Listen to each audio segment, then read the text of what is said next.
पंजाब में आए दिन खालिस्तान समर्थकों के जरिए कानून तोड़ा जा रहा है, पुलिस पर हमले हो रहे हैं, बड़े नेताओं को अटैक करने की धमकी मिल रही है। पंजाब में इस वक्त जो कुछ चल रहा है वो ठीक नहीं है। खालिस्तान पर आंखें मूंदना बहुत महंगा पड़ सकता है। खालिस्तान को लेकर सियासतदानों की सॉफ्ट पॉलिसी राज्य की युवा पीढ़ी को तबाही के रास्ते पर ले जा सकती है।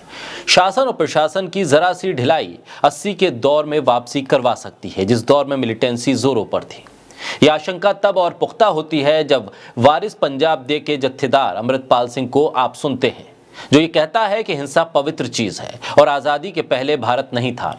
अमृतपाल ने कहा कि वो भारत की परिभाषा नहीं मानता है और पंजाब एक अलग देश मानता है। हालात पंजाब के कानून व्यवस्था के लिहाज से ठीक तो नहीं कहे जा सकते। ऐसे में पंजाब में पूरे दल बल के साथ सत्ता में आने वाली भगवंत मान सरकार से सवाल तो यही बनता है कि आखिर पंजाब में हो क्या रहा है।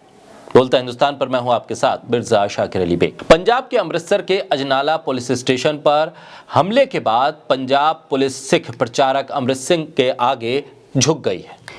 पुलिस ने कोर्ट में उसके साथी लवप्रीत तूफान को केस से डिस्चार्ज करने की एप्लीकेशन दायर कर दी है। इसके बाद कोर्ट से लवप्रीत तूफान की रिहाई का आदेश भी जारी हो गया। पंजाब में अजनाला पुलिस स्टेशन पर वारिस पंजाब दे के जत्थेदार अमृतपाल के हजारों समर्थकों ने हमला कर दिया था, फिर भी पुलिस ने कोई एक्शन नहीं लिया। अमृतपाल खालिस्तान समर्थक है, पुलिस के एक्शन न लेने पर अब सवाल उठ रहे हैं।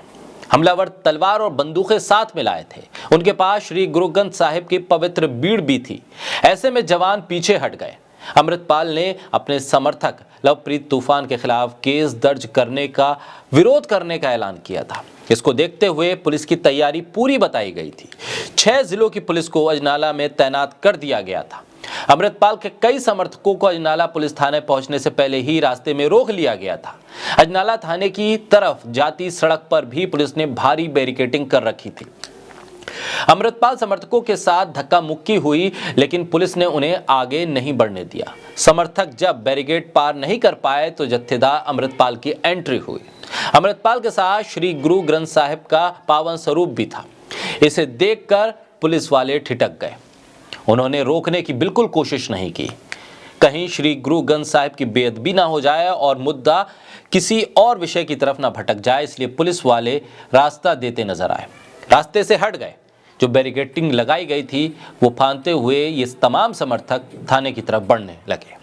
इसके बाद अमृतपाल के समर्थकों ने वहां जमकर हंगामा किया, तलवारें लहराई, बंदूक निकाली गई और अजनाला थाने में घुस गए, जहां उन्होंने अपने समर्थक को उसी वक्त छोड़ने की मांग शुरू कर दी।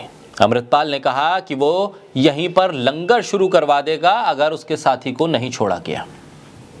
अमृतसर के पुलिस कमिश्नर जसकरण सिंह और अमृतसर रूरल के एसएसपी सतिंदर सिंह ने बंद कमरे में मीटिंग की।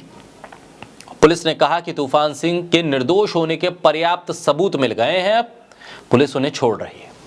जसकरण सिंह ने कहा कि तूफान सिंह को केस से बाहर निकालने के लिए प्रक्रिया के हिसाब से काम किया जाएगा। अदालत में रिपोर्ट दाखिल की गई।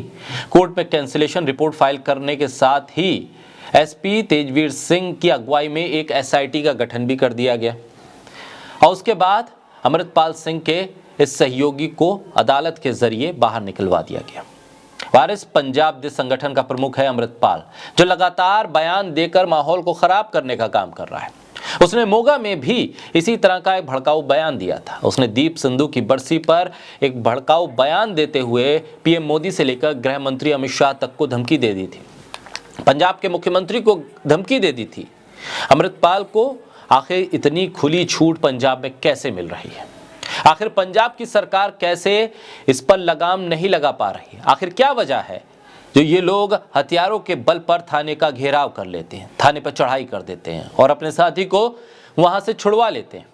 खालिस्तान की बात करने वाला आखिर आजाद कैसे घूम रहा है पंजाब में? अमृतपाल सिंह की तुलना जर्नैल सिंह भिंडरवाला से भी की जा रही है। ऐसे में पंजाब के हालात पर केंद्र से लेकर राज्य सरकार आखिर किस बात का इंतजार कर रहे हैं?